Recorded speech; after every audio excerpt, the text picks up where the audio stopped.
Pagsampa mo ng 22, sasampalin ka ng buhay na akala mo dati chill lang. Malalaman mo na yung mga salitang hindi pinupulot ang pera, na dati ay naririnig mo lang sa mga magulang mo. Magtatrabaho ka, magbabayad ng tubig at kuryente. Tapos trabaho, trabaho ulit, paulit-ulit.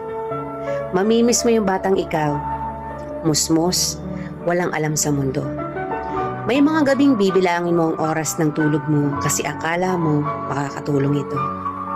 Gigising ka para kumayod, umanap ng pera. Perang akala mo sapat na.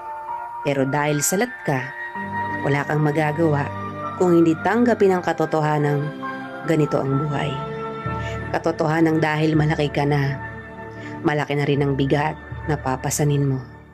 Dahil ngayong 22 ka na o 23 o 25 ka, malalaman mong hindi ka na lang nabubuhay para sa sarili mong pangarap. Real talk yan.